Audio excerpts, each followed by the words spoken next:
आज साल का आखिरी दिन है और मैं देशवासियों तक एक संदेश पहुंचाना चाहता हूं।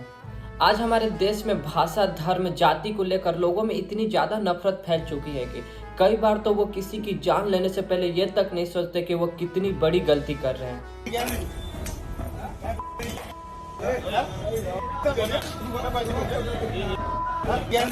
जब चाइना अरुणाचल प्रदेश को अपना हिस्सा बताता है, उस समय भारत के लोगों की देशभक्ति जग जाती है, अंदर से आग लग जाता है। लेकिन वहीं जब अरुणाचल प्रदेश के कई लोग इंडिया के किसी राज्य में घूमने आते हैं, उस समय हम भारतीयों की किस तरह का बिहेवियर उन्हें झेलने को मिलता है। कभी कोई चाइनीज बोलता है, कोई नेपाली, कोई चिंकी, कोई मोमोज। रिसेंटली में अभी अरुणाचल प्रदेश का एक 24 साल का स्टूडेंट एंजल अपने भाई माइकल के साथ देहरादून में रहकर MBA की पढ़ाई कर रहा था। एक दिन रेस्टोरेंट पर 5-6 लड़के उन्हें चाइनीज, नेपाली कहकर चिढ़ाते हैं। जब एंजल और माइकल उनका विरोध करते हैं तो वो लड़के इन्हें इतनी बुरी तरह से मारते हैं, चाकू और रॉड से भी हमले कर देते हैं। बेचारे एंजल के स्पाइनल कॉर्ड में बहुत ही गहरी इंजरी आ गया था। कुछ दिन ICU में सर्वाइव करने के बाद उसकी डेथ हो गई।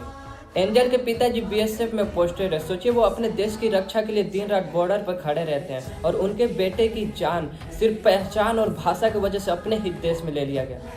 भले ही हमारे देश के अलग अलग राज्यों में लोगों की सोच, भाषा, धर्म, पहचान अलग अलग है, लेकिन हमें ये बात समझना चाहिए कि हम सब एक ही देश के नागरिक हैं।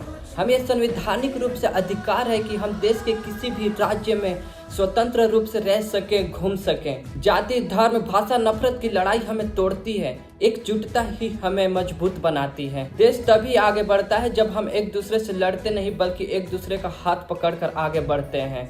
हम सीना चौड़ी कर तब कह सकते हैं we are proud to be an Indian, जब हमारे देश में किसी को उसके जाति, उसके भाषा, उसके रंग, उसके पहचान के लिए प्रताड़ित नहीं किया जाएगा। जय हिंद।